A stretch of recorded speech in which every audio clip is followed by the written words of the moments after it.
Okay. I have the update. Why don't you, Mike, will you put it up, please? Yep. Let me just see, do I need something? I'll share screen.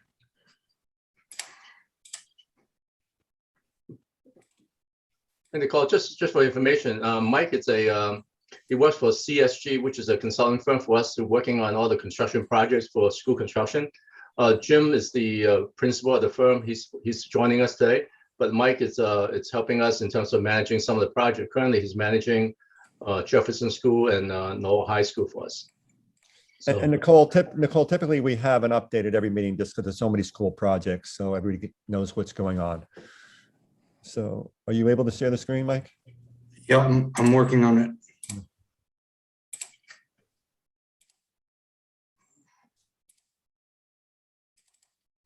All right. Can everyone see that? Yes. so I think we can go through all the project. I mean, I have just as much information that Jim has, generally speaking.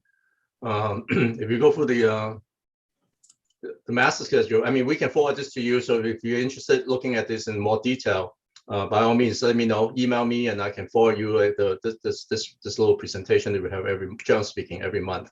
So this actually, the first schedule is really showing all the project work. There's 5 projects working on where they are in relative to each other.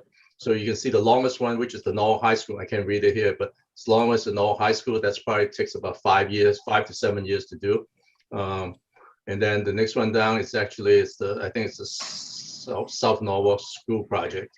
The fourth one, it's the Cranberry School project, I think, right? Anyway, so this is the overall project schedule for five of the major school construction projects. All right, let's go to the next slide, please. Jefferson School. This is something that Mike's working on. So Mike, if you don't mind, you can go through where we are.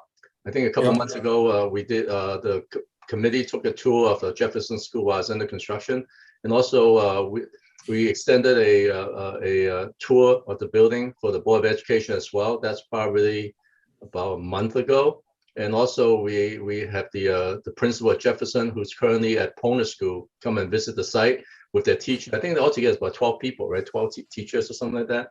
They actually toured the building, and well, they have a great time seeing what's going on, and excited about what we're doing over there, and anticipated their return to Jefferson School as a renovated new building by summer of 2022.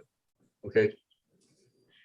So right now at Jefferson, the construction management team is working on doing the exterior of the building.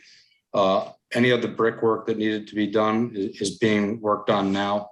If you drive by the school site, you'll see that new windows are being put in, and we're trying to get those in as quickly as possible, just with the winter months coming. Inside the building, if you were to go inside the building now, all new walls, masonry walls, and new sheetrock walls are being installed inside. All of the mechanical, electrical, and plumbing systems are being put into the building, as well as fire protection. The new standalone gymnasium, which is a major improvement from the old building, has been built at this time. And again, mechanical, electrical systems are being installed in that area as well.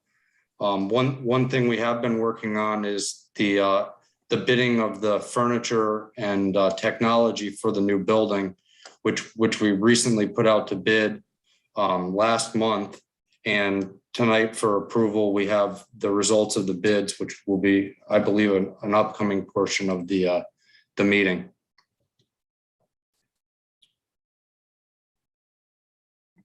Okay. If there are no questions, let's just keep moving. And then here's just a blow up of the master schedule that you guys saw before. And just we're on schedule, right? Yes. Okay.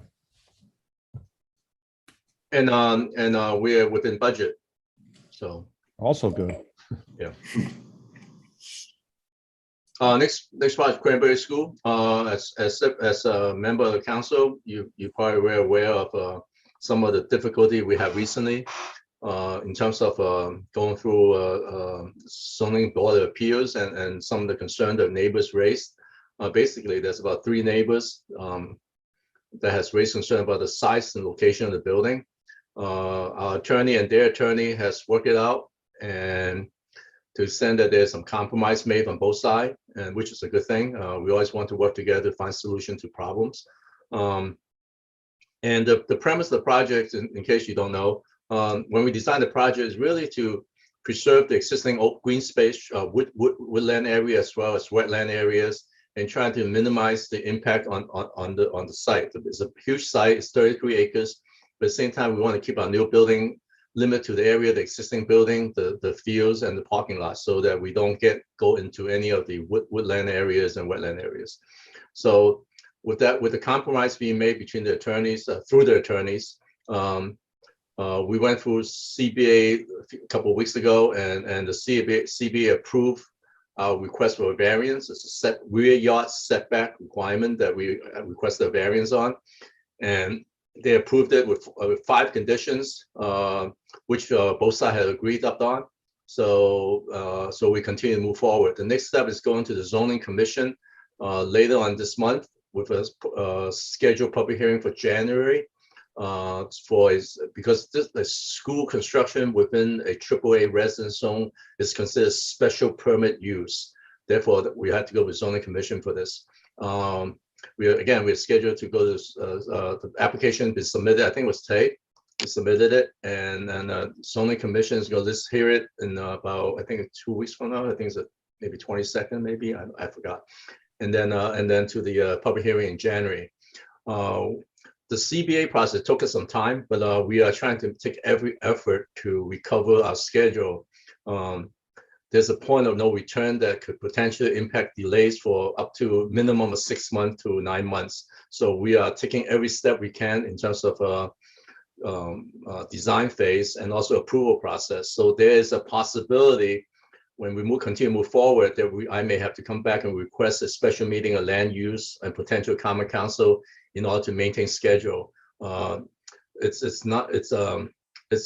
very difficult because we have to finish the new construction by summer of 2023 and not get into the fall, because we want the kids to move into the building after the summer of 2023. If we cannot make that schedule, there's potential 6-month delay. So it's very complicated schedule. So to the extent that we can shorten the schedule, I would look at all possible way to shorten or maintain or shorten the schedule so that we won't run into delay, because delay is actually there's a substantial cost associated with it.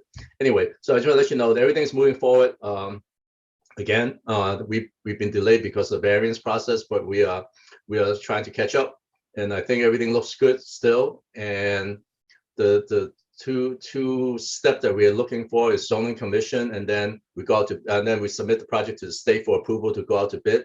And the next thing is go out to bid and look at all the numbers. We are having another set of cost estimate being prepared as we speak. So again, we're moving along. The project is $45 million. You can see the detail a little bit at the bottom. Soft cost is about $2.93 million, and construction cost about $42 million. And that's the elevation on the front of the building. Next item. I had a question on Cranberry. Go ahead, Greg. Alan, as it relates to Cranberry, based upon the discussions that took place, are there any changes, or let me say major changes, that have been made to the design and location that have been shared with us previously, based upon what has been discussed and I assume agreed upon? Sure, there's basically 4 changes. This committee back in, I would say maybe April of this year, approved a plan that we continue to develop to today. The 4 changes, the first one is that location of dumpsters. We had it close to the property line. We were asked and we agreed to move it closer to the entrance of the service drive. Oh, it's not service entrance of the building, which makes sense also. We had it right along the edge of the property. Keep the dumpster away from the building, but it's actually ended up closer to the adjacent property owner. So we agreed to move it to the entrance, the service entrance. So with that, there's a simple change. No financial impact at all. The second change, it's a probably around $90,000 worth of, and I think it's a very reasonable one that neighbors are requesting. It is a substantial building in a residential zone. It's 60,000 square feet. It's a 2-story structure. It's the building is closer to the neighbor, but at the same time, it's it's a AAA residence zone, so there is a lot of buffer, but then it's all deciduous trees. So in the fall, when the leaf drops, I mean, you could see the building, and to the extent that we can screen the building for them, so that the building doesn't look so overwhelming from their property, is something that the city should do. So they have requested very extensive landscaping to buffer the building from their property. Again, I think it's like, I think it's like 90 trees or something like that. It's about $1,000 a tree by the time we buy it, the height of the tree, and we buy it and install. So roughly 80 to 90 trees kind of thing. But based on the agreement, we have agreed to install them along the property line to provide maximum screening for the neighbors. And we agreed to go out there again. We met some of the neighbors out there. We're gonna meet them again to confirm the placement of the trees, so that we want to satisfy them to the extent possible to the placement of the trees. So that's the second thing. The third thing is that they requested, I'm not sure you remember the plan. The plan calls for the tennis court, the existing 2 tennis court. We have reduced to 1 tennis court, and there's 2 basketball hoops. They're not full court basketball, so we wouldn't call them basketball court. They're just basketball hoops for the kids to play. They have requested to move them to the other side of the building near the new bus loop area, and we have considered it, and we were able to find enough area to relocate the tennis court and the 2 basketball hoop to the other side of the property. Still within the area that's developed already. So it's not like we're taking woodland away just to put the tennis courts in. So that was a compromise we made. We actually do prefer the back of the building, but because it's closer to the gym and the kids can go out. But at the same time, is that this is something that we decided to compromise on. So 1, 2, 3 things. The fourth thing is that they request us to move the building 60 feet one direction and 40 feet, or I forgot what it was. We had looked at it very carefully. We did number analysis and what we can and cannot do. And what they requested, the amount of rotating the building and shifting the building to the east and north, it's a substantial time and cost impact to the project. So and also shipping to north is a wetland area. There's drainage in there, and and grading issues and stuff like that. So the neighbors was kind enough to accommodate us. So we are doing a minimum. I think we're doing not minimum. We're doing shifting the building about 10 feet. That's all we were able to do. So I think that was a gift in terms of a neighbor, in terms of they were willing to accept the 10-foot change. So that's something we agreed upon. And generally speaking, there's no cost. I think there's a little minor cost in grading a little bit, but it's nothing significant to talk about. So that's something that we both sides agree to. So those are the 4 things. And Alan, I think if you don't mind, I add, and I apologize for being late. I was having problems with my connection. One of the main reasons why we didn't or could not move it 60 feet north is it significantly impact the wetlands, where we had to provide a lot of fill to accommodate the grade change, and also it affected existing drainage systems that were already in place. So that really was a major factor for not being able to move it to 60 feet north, and why we were restricted to only 10 feet.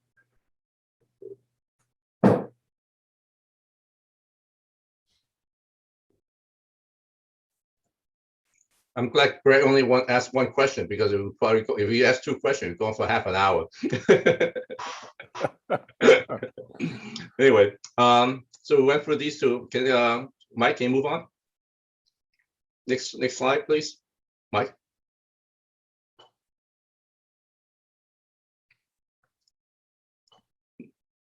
Narrow mix school. Jim, you want to go through it, or you want me to go through it? Sure. No, I can take over from here. Again, apologies for joining late. So the Narramick Elementary School cafeteria expansion is a 1,500 square foot addition to the existing library. In addition, the existing library is going to be split in two to create a media center and a cafeteria.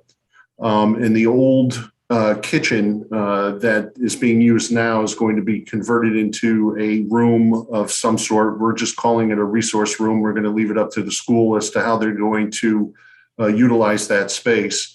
But it will, the project is designed to relieve the congestion that's created during the lunch wave with students lining up in the corridor to receive their lunch and then cross over into the half of the gymnasium where the other half of the gymnasium is being used for gym class, and kind of free up and make a better use of the space that they have. Their current library was very large and wasn't being utilized to its fullest extent, which made this project, more feasible to implement. So right now, we started this project back in the spring, late spring, early summer, and we're in the process of finishing it up at this time. The kitchen and cafeteria, so the media center is completed. It was opened. We also bought some new furniture for the media center and a minor amount of furniture for the new cafeteria area. The new furniture was delayed, unfortunately. However, tomorrow we are going to be receiving the new furniture. The furniture company did give us temporary furniture, so that is going to be swapped out tomorrow morning. The cafeteria areas are complete and they will be complete for the students when they come back from winter break. The area was the new access drive in the rear was paved. Exterior sidewalks were paved and concrete placed. Topsoil and grading is complete. Interior drywall taping and sanding is continuing. Some of the kitchen equipment has been installed, the hood and exhaust ductwork, and the acoustical ceilings are in the process of being installed, along with painting and floor finishes. The new kitchen equipment is scheduled for delivery during the week of the 18th, December 18th. And we are working with the city to make sure that we get the inspections when we need to, so that way we can open up when the students return from winter break. Actually, I think Councilman Hooverman, Dave, is familiar with this project. It's very unusual kitchen. The old one, the existing one, is tiny to the tiny. It's like not even the right word for it, but. I think maybe it's good for the committee, if we're interested, we can schedule a real quick tour for 15-20 minutes, just to see so we can still see the old kitchen the way it is now, compared to what we're building. And I think this is it's a very successful kind of transformation from a tiny little, I wouldn't even call it a kitchen, just a heating space, to an operational kitchen. That really it's a substantial improvement. And also they didn't have a cafeteria before, so this actually give them a cafeteria. So I think it would be good if there's enough interest, we can go by and take a look at it. I think it's a good tour. David? Yeah, thanks, Chairman Livingston.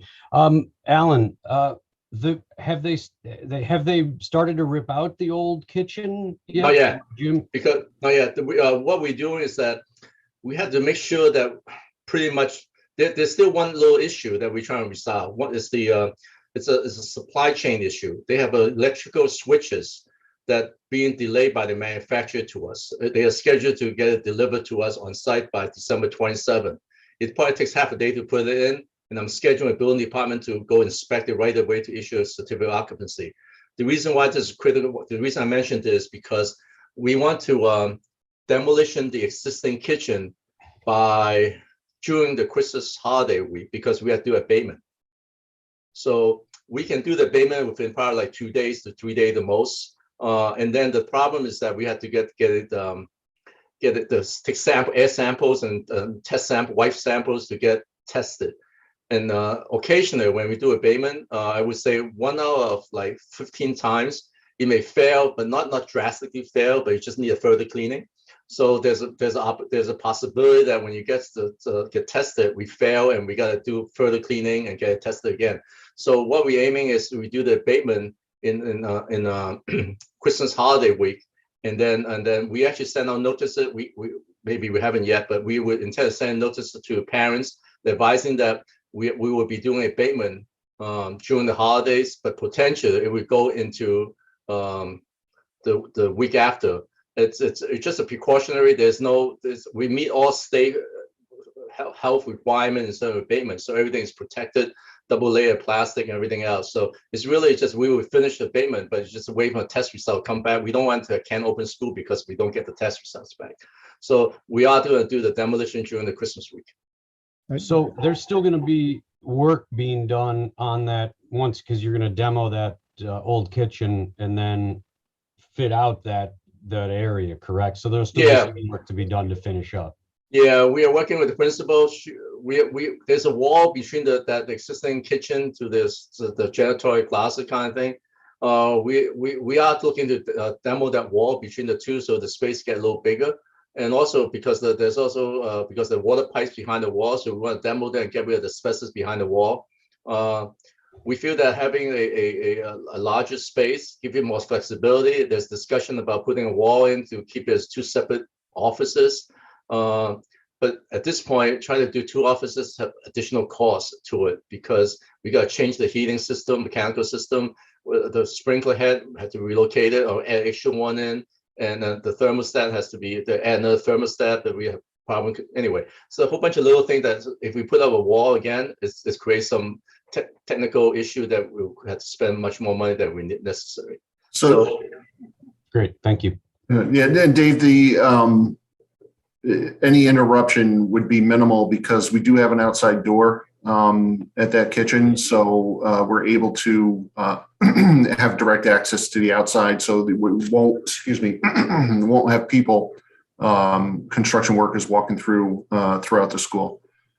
Okay, great, thanks. Just Yeah, to we'd follow love up. to see what's been done. So Yeah, so just to follow up on that point and Alan's point, if anybody's interested in the tour, let me or Alan know and we'll schedule something.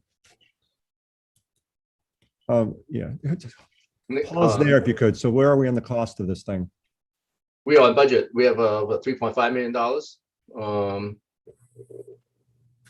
Yeah, right. We are on budget. We're tracking on budget right now. We don't anticipate any, at this point with where we are in the construction, we're not anticipating any overruns or anything like that on this project. Hopefully we'll come in with some savings. Great. And now, Mike, can you scroll down, please? Norwalk High School. We've, excuse me, let me go back to the project scope. So the new Norwalk High School is a 328 square foot, $189 million project to replace the existing Norwalk High School on the same property. It will be comprised of 2 schools, the P-TECH, as well as a comprehensive high school.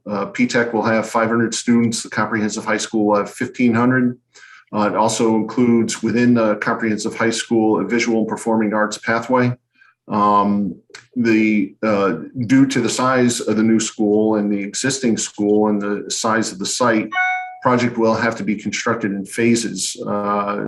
Where right now we're planning on constructing 1 4-story phase to get all the classroom space completed, move the students in there, and then work on demoing the portions of the existing building, and then build new where we can, where we've demoed, and we are going to have to kind of hopscotch that process until we've demoed all the existing building and built the new. And one of the things that also kind of throws a wrench into this is all the mechanical space and where the utilities come into the building in Area A.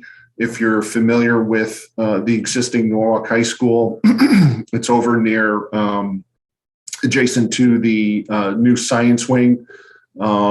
That area will be the last section to be demoed because it does house the mechanical spaces for the existing school, which need to be operational until such time as we get a good majority of the new school built and operational. So, at the start of the project, we assessed the feasibility of the construction of the new school on the existing football field. We did get a suggestion from one of the responding architects to possibly build on the football field, and we took a good close look at that option, and we projected that option would be an additional $9.4 million. And the reason for that is there's a lot of additional site work and the replacing of the football field and the athletic fields that we would be building on. So the architect focused on and completed the building program and the schematic design phases for phased construction project fronting along Strawberry Hill and County Street. We unfortunately, as this design developed, recognized the fact that we do have a significant amount of construction phasing and site constraints, and it would have a significant impact on the project cost. So we wanted to take another look at the football field and building on the football field to see if building on the football field versus our current plan, which one would be more cost effective and make more sense to move forward with. So in light of those concerns, we did ask the project team to evaluate further the feasibility of looking on the new football field and create a professional cost estimate based off of that design. And we anticipate receiving both of those estimates by the end of this year. Any questions on Norwalk High School? Yes, question. Yeah, sure.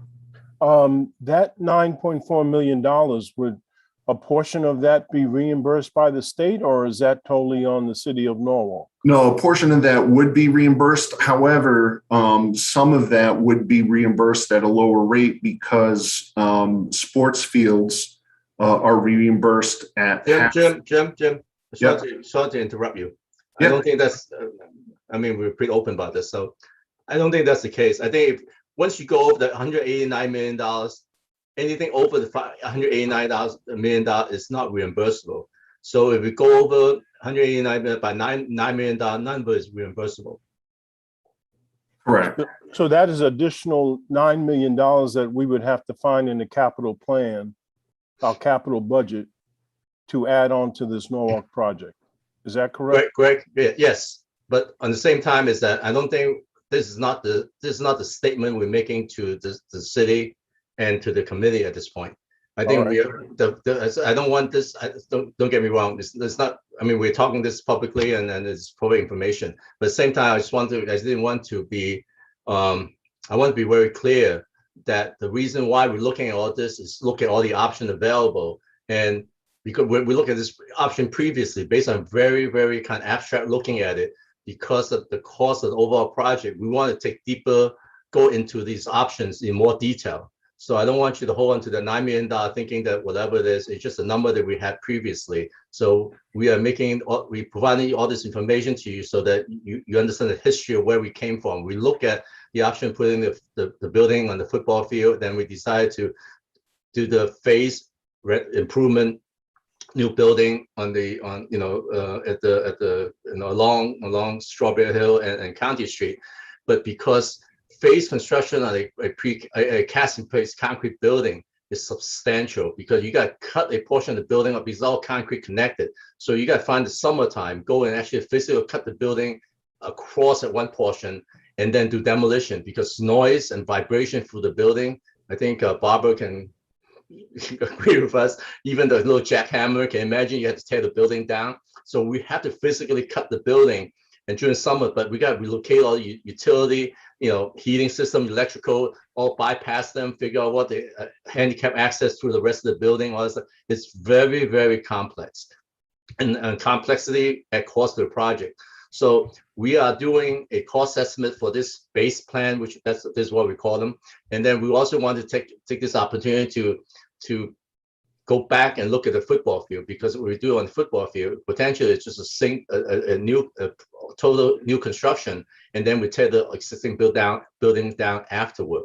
So let's not, I don't want to, by the end of this month to begin next month, I think I'm looking to give the committee a more detailed presentation of what we went through, what our analysis is, to more detail. So again, I didn't mean to cut you off, Greg, but it's just that it could be 9, it could be more, it could be less. So I still want that to be like, the deciding factor at this point. It's just, that's the reason why we're doing all this effort behind the scene to get a balance of cost and timing and impact. I mean, the impact on education and programming for the building, this phase construction has impact, because you got to move kids from one side to the other side and drop off and anything else, and it's very complex. And then lunchtime, kids may have to eat lunch in the auditorium, the old one kind of thing. It's a whole bunch of things that we need to look at creative ways to solve. When we do a building in the back on the football field, everything's, generally speaking, stays the same on the existing building in terms of operation, but you impact all this athletic facility for 3 to 5 years. So those are serious impacts that we have to look at. So again, we're not choosing anything at this point. We want to do everything we can to look at all the options to the extent possible, so that we can present that to the committee and to the school community to look at. So I just want to let you know what we're doing, and it's no simple solution to building this building. I would only comment to that I hope the school committee understands the constraints that we have within our capital budget currently. And even though I understand completely what you're saying in terms of looking at all options, looking at options that might result in additional costs really should not be an option. I mean, additional options within the amount that has been budgeted, that should be the priority, which I'm sure it is. However, there are constraints within our capital budget. So just to even show $9.4 million on the chart raises a major concern. Right. And this is not even, I didn't want to add salt to the wind. This is not even including the pool yet. So there's something that we are very aware of. We're not proposing anything here that we are looking to increase about. It's very clear to the staff and to the design team there's $189 million, period. So that's why we're doing this, going through this effort behind the scene to look at all the options available, because we got to find way to reduce costs. We look at building material. We look at, again, phasing. It's a significant cost that it's very hard to estimate until you start cutting the building and ripping out and find out issues that it's very complex. So we are doing, I think the reason we bring this out is that so that we have this kind of conversation, and that the committee and member council is aware that it's a very challenging project. We all knew that all along. At the same time, is that the effort behind the scene, you don't see it most of the time, but we are doing a lot of work. We meet every week for the last 4 months already, kind of thing, and there's very serious discussion behind the scene how what type of material you use the building, how high the building, by lower the building a little bit, you can save whatever kind of thing. So it's all being looked at. So again, we provide a monthly update, but I think with it by next month, by January, latest February, we'll probably come back to land use and to have a little more detailed presentation of where we've been and what some of the recommendations and suggestions may be. Thank you. Barbara, you had a question, right? Yeah, actually a couple things. And I just wanted to comment on, you had mentioned my experience with noise in the building. And that was, during when the culinary program was being worked on. And I think that's a major factor to consider, with this phasing, because teaching has to stop. You can't hear anything. The students can't hear anything. You're really not functioning as a classroom when you have that kind of noise going on. So it is a major factor. So I just wanted to add that. Also, I have a question. Is the fact that that the part of the building that borders County Street is four stories, correct? Is that a factor into why you're looking at using the field?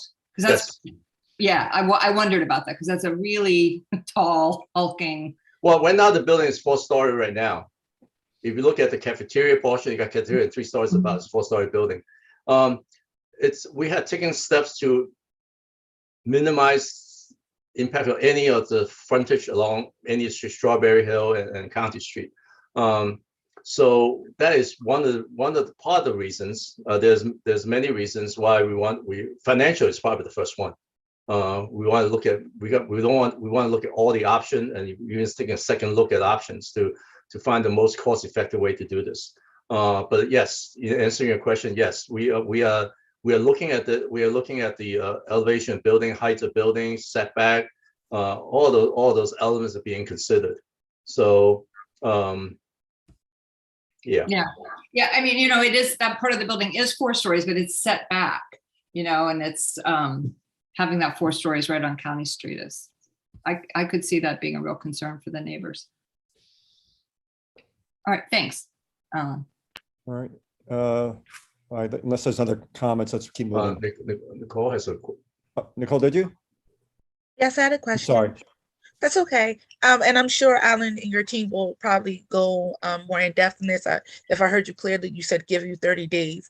But I did have questions about the pool. I was trying to look at the picture. I'm in that building 4 or 5 times a week. And I just want to know, what is the consideration, if any consideration, understanding the budget constraints in retaining or having the pool Sure. as part of a new building? Both design, whether it's in a football field or on the front of, let's call this the front of the property. Part of the design requirements that we are designing with the pool. And the location we put it is really, it's almost like an addition, not addition, but it's like an attachment to the building. So we have every intention, based on all the interests of the community, the city overall, more than just an all high school interest, that a pool is an important factor to be incorporated into this project. And again, the design team is charged, the responsibility design this building with a swimming pool. But for whatever reason, if we can't do it, at least we have a place for it, and it's a matter of adding on afterward kind of thing. But what you see here, I think this is like a second floor plan. So if you look at if we show you a different floor on the 3rd floor, which is the same level at the entrance of the school right now, you will see the pool there. Okay, so because you don't see it here, is because this is a 2nd floor plan. But yes, all our drawings include the pool as part of the project. So, and also when we do cost estimating, the construction manager is going to cost estimate and with a separate price tag for the swimming pool. So we're fully aware what that cost is. Just for information, this project went to the state and we got special legislation for 80% reimbursement. And the pool itself, I believe, is at half of that percentage, will be 40%. Is that correct? Correct. Yeah. So yeah, so that's where we are. Excuse me, can I just ask, and that 40% for the pool is within that 189 million. Yeah. Okay. That's why I'll go, and me and Jim's have been working all through this process to reduce costs so that we can bring the pool in within the $189 million. Just for everybody, to remind everybody that this original request went to the state as a $225 million project. So we're doing everything we can. Again, until we go through design and cost estimate, it's like a late lag kind of thing. You got these, you can first come up with first kind of abstract idea, you throw a dollar amount to it, then you got to develop design, you got to do another, you got to do estimate again, you got to keep going. So we actually kind of, in a way, reason we go into this level of detail, in a way we kind of step back a little bit. So because we want to look at a football field one more time. So that that we don't want to march on the that potentially if there's a less cost effective and more than cost, I mean, like you said, height and everything else. So we want to take the football field to the next level and design so that we can draw a better conclusion as a group. Yeah, yes, and I think to get back to Greg's point, that initial estimate of 9.4 million really was based off of a very quick schematic design and very quick estimate. So we thought it prudent to take a closer look at building on the football field and see if really is it less than that, or is it could it be more than that? But until we take a good, hard, close look at that, we really don't know. And that's why we decided that it might be a good idea to take a closer look and have a more defined design to find out what that number truly is. And I think at this stage of the process, we have gone through the building programming phase, which is significant because when you look at this floor plan, you can see all the classrooms start laying out how the relationship between different users are beginning to come together. So with this kind of information, we are able to do the design. So we can use the programming to design the building and thereafter a cost estimate that reflect what we can and cannot build. So it is a process that we go through. So I think since we've done this, got the programming phase finished, it's much easier for the design team to take the same programming, apply it onto the football field, and that's why it only takes them about 2 weeks or 3 weeks to do. So I think this is a very important exercise we're going through in order to figure out what's the best solution for the city. Okay. If there are no more comments, let's keep moving.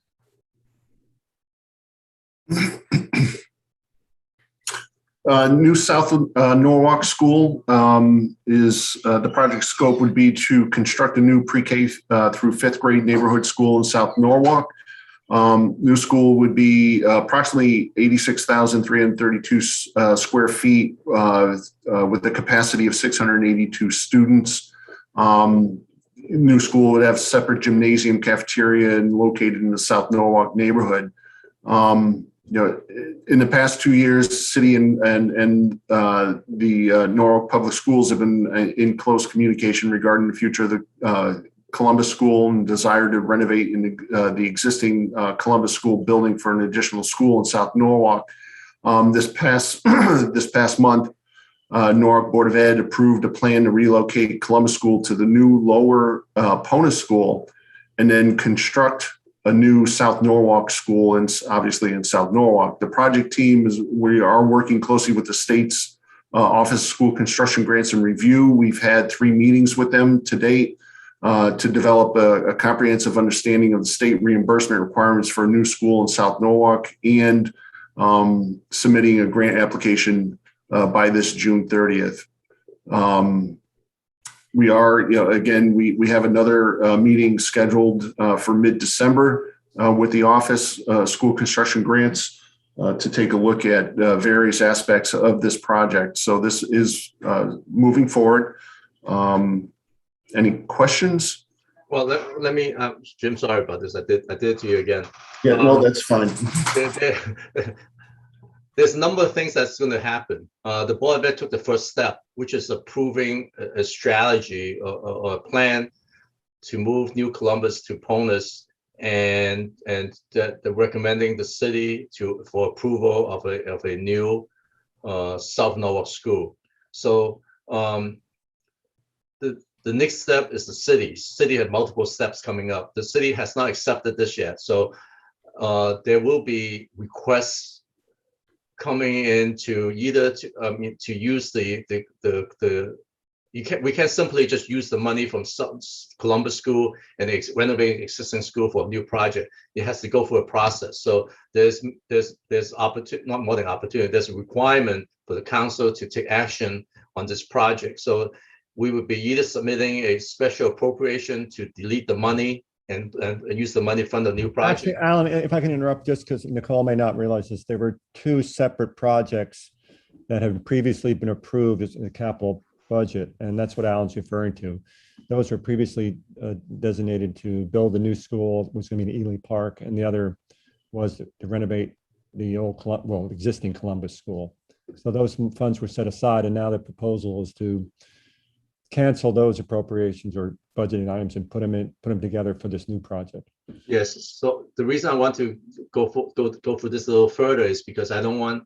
I just want to make it very clear that they approved a education concept or idea to do this, and the next step is really the city to support or make changes, whatever however that we have to approve funding for this new school also.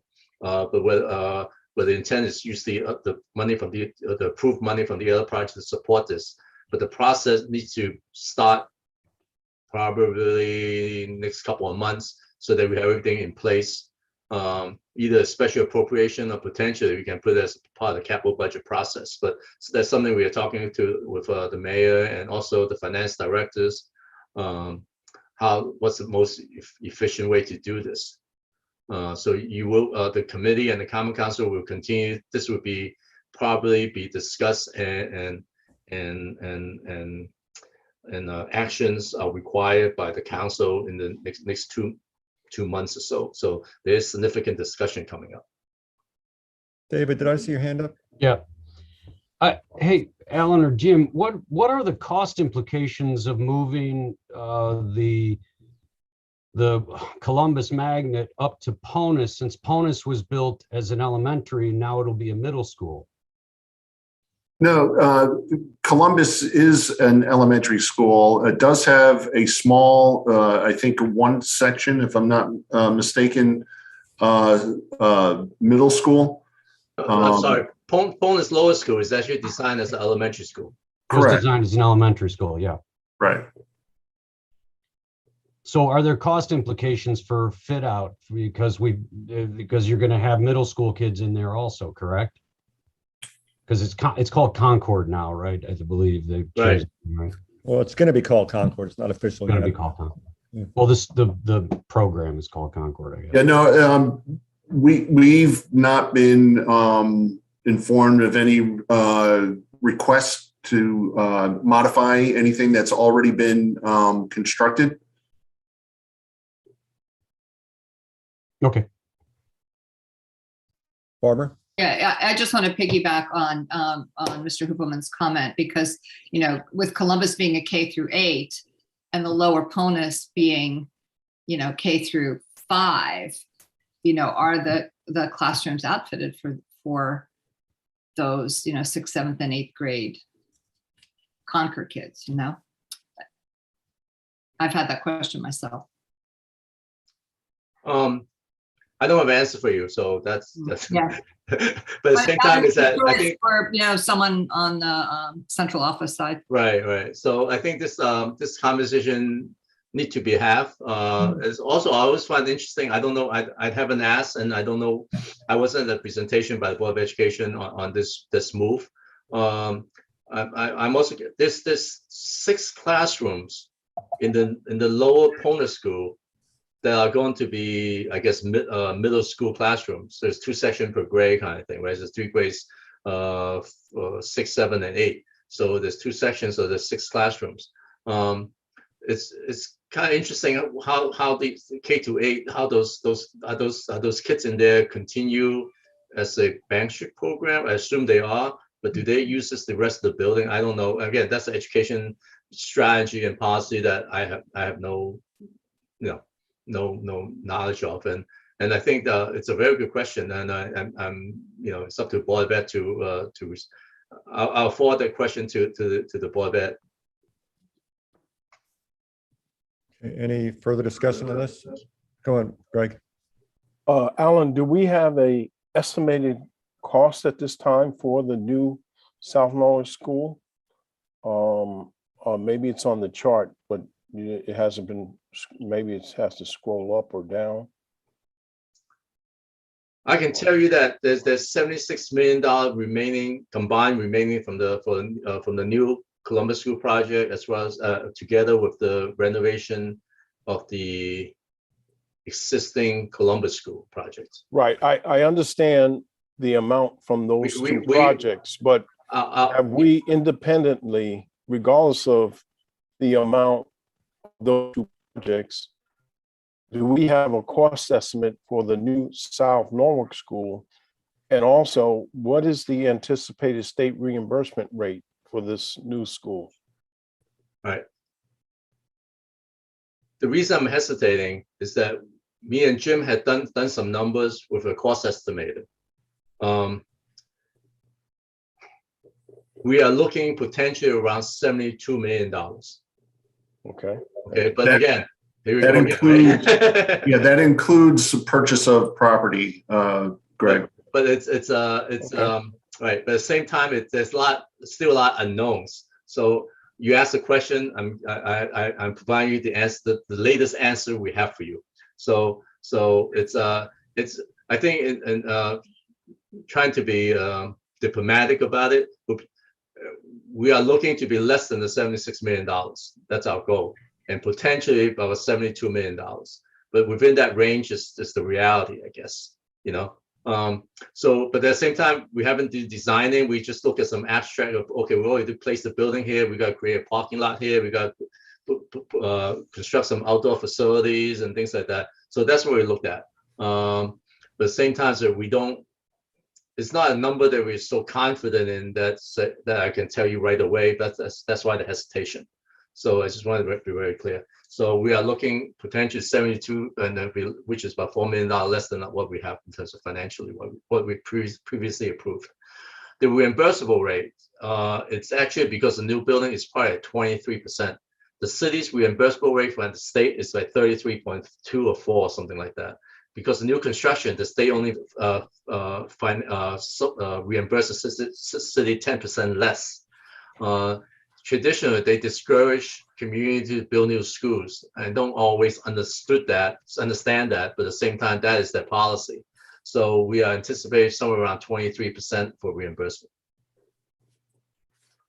Thank you. Okay. Just keep moving here. I think that's it. Okay, No, we good. usually do this in 5 minutes. Sure, Alan. All right, let's move on to the next item on the agenda then, unless there are any more questions or comments on this. Yeah, if you want, just email me. We can send you a copy of this. You can read it in detail if you want, and then ask me a question another time. All right, so next item of business is the Jefferson School, several Jefferson School items. The first item is the discussion of site conditions relating to adjoining property. Alan? Yeah, can somebody just show the backup from there? Mike, will you be able to put it on? Share screen, the backup information? Just give me two seconds, Alan. I have it teed up, Mike. Let me see if I can do that. Yeah, on Jefferson School, what happens is that one of our adjacent property owner, which is a condo association, abuts our property. The building is higher than our property. I would say somewhere around 6-7 feet higher than our property. There's a retaining wall between the property, which is the city's, and then we have a chain link fence on top. Through the years, if you go down to the pictures, please. For the years, the condo association placed fill and debris against our fence, And right now it's about, I would say 3 to 4 feet high. And through the years, it's right here, the circle here. This is the area of concern. And we go to the picture. Oh, the picture on the left, I know it's the other way, but both pictures, you can see the stone wall is at its level. You can point to it, right? And then we have a chain link fence. But this dark area that you see, it's actually fill that they place against the fence. And what it is, you can see the other picture, the fence falling over. As part of our project, we want to replace the fence, but the problem is that we cannot take the fence down and put it back up because there's surcharge against the fence. So me and Mike has approached the condo association's property manager.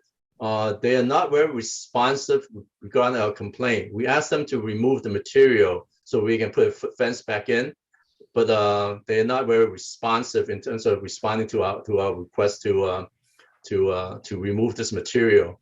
So the law department had notified them. At the same time, we just want to advise the committee that I'm requesting the law department to take legal action against them for putting fill against a fence, and to the point it's falling down, and they refuse. They can't respond to our request. So it's just for the information that we intend to take action against them. So you'll keep us posted on that then, right? Yeah. Okay. Any questions on this? Yeah, Alan, that fill, does that need to be a retaining wall to hold that fill back? It's like wood chips and God, you can see this on the picture, right? You got bottle cans and everything else. And we don't want to, first of all, we don't want to trespass on the property to remove it. Second of all, is that in case there's any contaminated soil in it, we don't want to be any part of material that they threw against it. This is about 3 foot or 4 feet high. So it's for years. So again, you know what? It's they need to do the right thing and just remove the stuff. So they have to cut back the earth to put a slope. They don't have to put a retaining wall back up, but they can slope it back down to meet our wall. But they can't use our fence as a retaining wall. Yeah. Okay. Thank you. So, okay.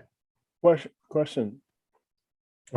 Maybe you mentioned, Alan, I missed it, but whose expense is it to fix this fence? Is it the condo association or the city?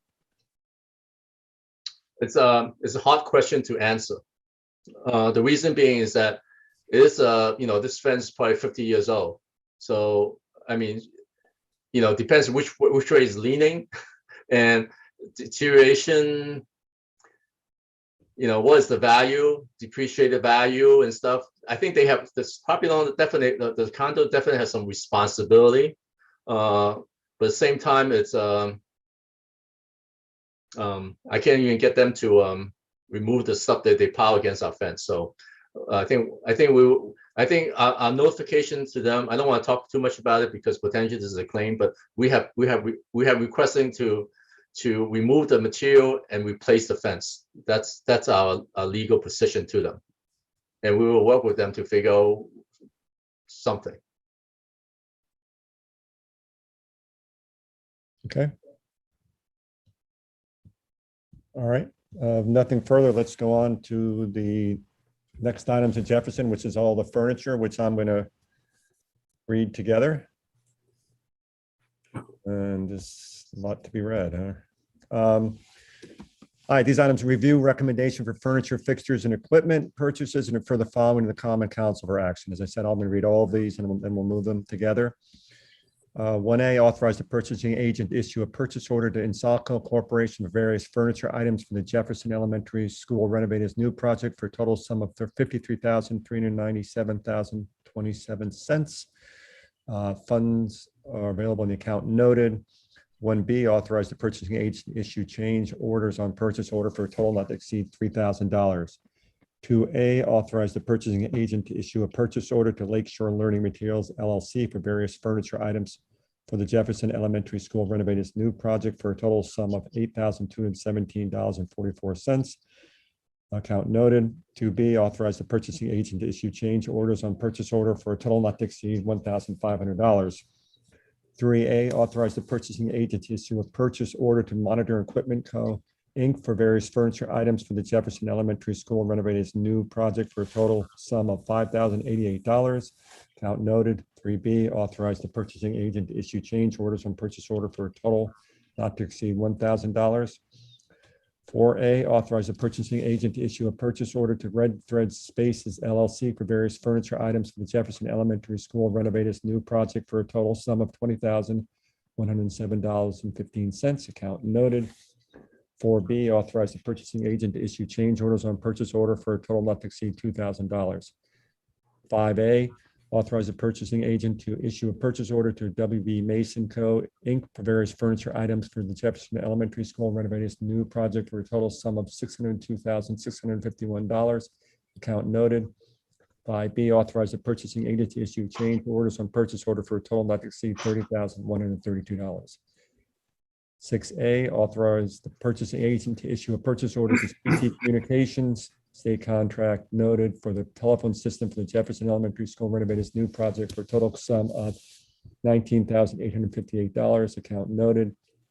6B, authorize the purchasing agent to issue change orders on purchase order for a total not to exceed $2,000. 7A, authorize the purchasing agent to issue a purchase order to Raptor Technologies LLC for the visitor management system for the Jefferson Elementary School renovated its new project for a total sum of $2,395. Account noted. 7B, authorize the purchasing agent to issue change orders on purchase order for a total not to exceed $1,000.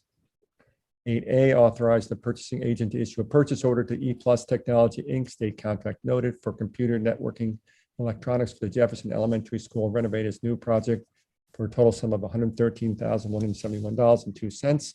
Account noted. 8B, authorize the purchasing agent to issue change orders on purchase order for a total not to exceed $6,000. Do I have a motion? Anyone? Mr. Keegan, thank you. Alan, Jim, you want to talk about furniture? It's actually Mike.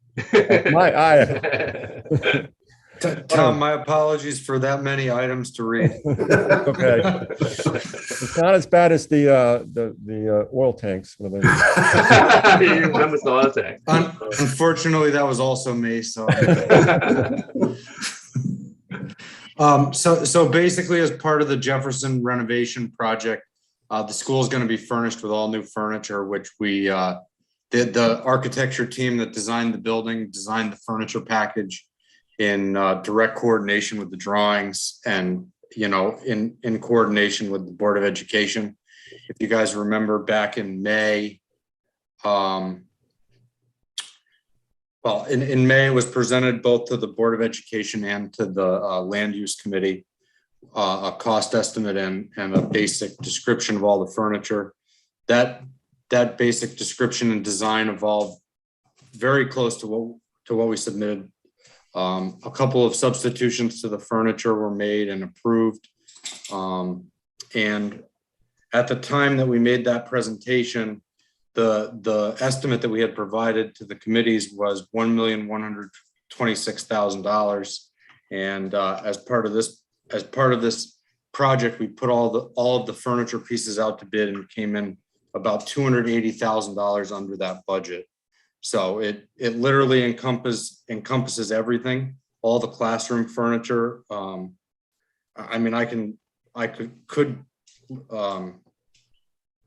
It's the furniture throughout the whole school: classroom, admin, specialty spaces, technology, everything that's needed for the school. So that's great. You guys came in under budget. So any reason you think that we came in so much below? We worked really, really diligently to try and come up with a package that was that would be flexible to what we needed and also allow the vendors to provide pricing in a way that would. We wrote the spec in a way that the vendors could store the furniture materials and purchase them early, and I think that helped along the pricing, because with the supply chain issues that we're having, the thought is that we would be able to get the stuff and have it stored until we actually need it. So our thought is that we would be able to get some savings by doing that. We have me and Mike has a very extensive conversation. The land use committee approved this in May. And we will decide when to go out to bid. Most these are school furniture, so everybody wants the stuff by summertime kind of thing. So we purposely bid this out now so that we get this furniture before even the before the summer schedule comes in. So I think that helps because they can start manufacturing this when people are still trying to bid out stuff. So we are a little bit ahead of the game. So instead of the summer rush to get all the furniture delivered, we actually be a little bit ahead of them. So I think that potentially give us a better pricing position because it's not peak season for them. We are doing it now, so they can fabricate in January, February, instead of going to bid in February, and then we have to compete with all the other schools and all of the country kind of thing. So I think that helps us somewhat. We did talk about what's the best time to go out to bid, and we didn't want to go out too early because then we got to figure out storage costs, where to store them, how much it costs. So I think that's why we came up this strategy to bid it out in November and get it approved by now in December, and that way the orders are placed by January and they can start fabricated, and we can figure a way to get it to us. So I think that helps. I'm not sure we account for $280,000, but whatever. I think there is some advantage of scheduling here. Yeah, that's great. We should do it on all our projects.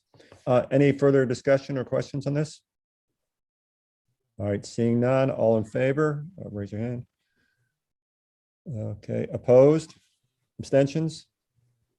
Mr. Keegan abstains, is that correct? That's fine. Are you vote against or I'm sorry? For? Okay. I think he was frozen. Now you're frozen. It looks like you're voting all the things. Okay, so it's unanimous. Thank you. All right, next item, C1, building management. Review request to renew license agreement with adjacent property owner at Liberty Square and refer the following to the Common Council for action. Authorize the mayor, Harry W. Rilling, to renew the license agreement with the property owner at 195 Liberty Square for the use of an abutting area approximately 10 feet by 14 feet for the continued use of an outdoor walk-in refrigerator freezer. The agreement period shall be retroactive from November 1st, 2021 and ending October 31st, 2026 for an annual amount of $3,150. Do you have a motion, please? Anyone? Thank you, Ms. Smith. Alan. Yeah, the property owner, that I guess they lease the property out to a restaurant for a number of years, and they came to us a long time ago, probably early 2000s, no, probably 2012, maybe 14, to lease a little bit of area from us. It's not actually fronting on water. It's kind of like by the parking lot. So visually and stuff, it's not a impact on us, and it's just a little piece of land that we have, and they just want to lease it. And at the time, we really want to encourage business growth and use of Liberty Square, because at times they are that little shopping complex struggles a little bit. So having a restaurant there, used to be a terrible restaurant there, but I think through the years it's improved. So we want to support them to help them out a little bit. That's the council's perspective on it. That business growth in Liberty Square is a good thing. So we are happy to back then we're happy to oblige with them to help them out. So through the years they've been paying $3,000 a year, and that becomes $3,100, and through COVID, and they still continue, even though the business struggle, they continue to pay. So my request to the council is that just to keep it as $3,000 somewhat dollars. I mean, last time we increased by $125, whatever, maybe $200, whatever. So I propose that we just leave it the same rate to continue this relationship for 5 more years.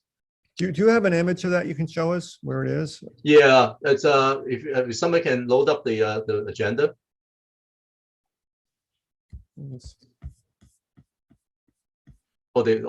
there was a black and white photo, and it was hard to tell. Yeah, I wasn't.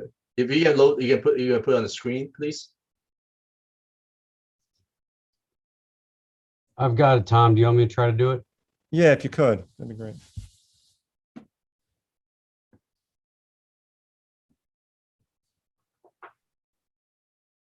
Oh, right there. Okay. The basket weave thing, the screen, that's it. That's it? Yep. Okay, and it's not fronting the water, right? No, it's water is probably another 120 feet or whatever on the other side. And it's really kind of a little bit like the parking lot kind of thing. At one point, they actually wanted to ask us to consider to, what right in front of it, there's a gravel area. They were thinking of potentially doing some outdoor dining there kind of thing. And I think as staff, I was kind of like, okay, but somehow it didn't work out. I don't know what happened, but whatever. I think they want to propose. They proposed that they asked me that probably like May or something. But by the time we figure to get through approval and everything and build it, it'll be fall, and so they won't use it. So I think that's why they hold off kind of thing. But yeah, it's that box right behind that little shed roof over there on the side. It's that louver box. That's the refrigerator. And were we, how long they had this? How long do they have this? Have they had it? This 5 years? Probably like 10 years. And what was the property? Just vacant piece? Yeah, just vacant. I mean, we didn't even realize that we really owned it or anything. It was just like a little piece of land. But it's interesting. Did we own right up to the building? Yeah. Well, a lot of the commercial strips you can actually build up to the building, build property line. It's more the commercial area, urban areas. That's once you go into definitely not residential zone, but when you talk industrial and light industrial and commercial, it's possible to build up to the property line. And is there, I mean, do we have standard termination clause and that type of stuff? I can't remember. I don't remember, but we probably do. We typically have a right to terminate within both parties. Typically for something like this, I'm not saying this one is, but generally speaking, when the law department write these agreements, when I review them, typically we're right to terminate within 60 days. So there are times that we do 90 days because it may affect somebody's business or things like that. So in this case, I don't know what it is, but usually it's both sides have the right to terminate. And maybe you can just follow up and let me know on that one. Sure. Other questions? Oh, yes, a quick question. So the lease expired in 2019, so they've been existing there without a lease for the past 2 years? Yeah. And there's no issue I don't think there's any issue, but I'll ask the question. There's no issue with that they've been there without a lease for the past 2 years? This is I think all the things that we do, sometimes these are things that fall between the crack a little bit. I'll be very honest about it. It's never my priority. It's like they make payment directly to the controller's office.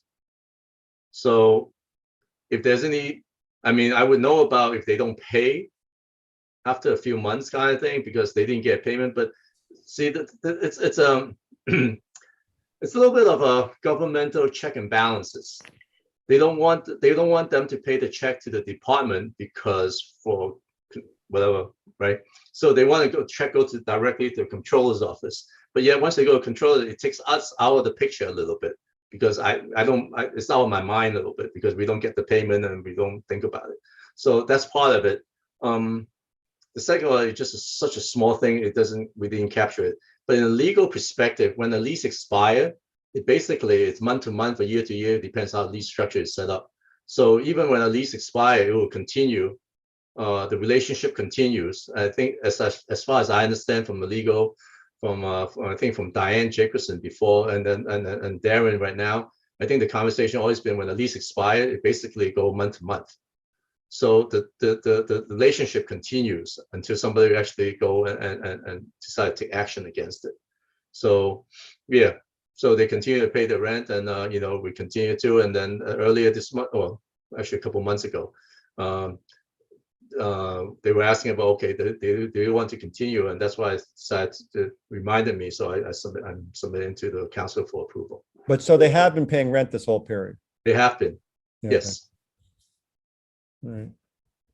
Other questions, comments? All right, hearing none, all in favor? So it is unanimous. Okay, thank you, Alan. And is there anything else? I think that's the last item on the agenda. Anything else?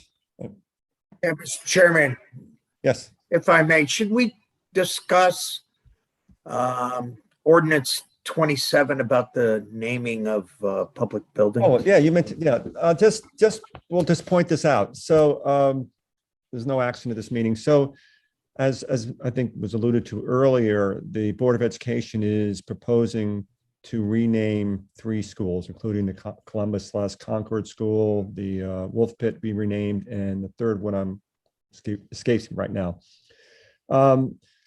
The question is out there as to whether this has to get council approval under our ordinance because they're renaming a city building. And so we're waiting. I guess the legal department has said they do need to get approval, but it's a question about, are they, it gets some nuances here. Are they naming a building or are they naming a program? So we have to get some more information. But the point that I believe Mr. Keegan's raising is that this will likely come to this committee under the process established by that ordinance in terms of renaming city buildings.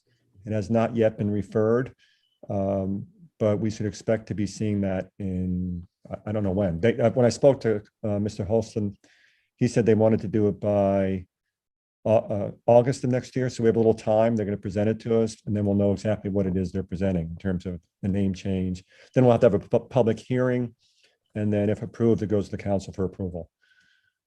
So they cover that all, Tom? Okay. So just a heads up that that'll be coming down the pike. Anything else? Nicole, anything you want to ask about your first meeting? I didn't do so shabby. I did my reading. That's No, right. I think Good job. I think I am abreast on everything that was an agenda item. I will withhold some of my questions until Alan is able to come back to us with some more information about Norwalk High School. But for right now, I'm good to go. Great. If any questions, let me or Alan know, or any other member of the committee. All right. Hearing nothing else, I'll entertain a motion to adjourn. Thank you. All in favor? Okay, it's unanimous. Thank you all very much. Thank you, Alan. Thank you, Okay, Jay. good night. Have a good night, everyone.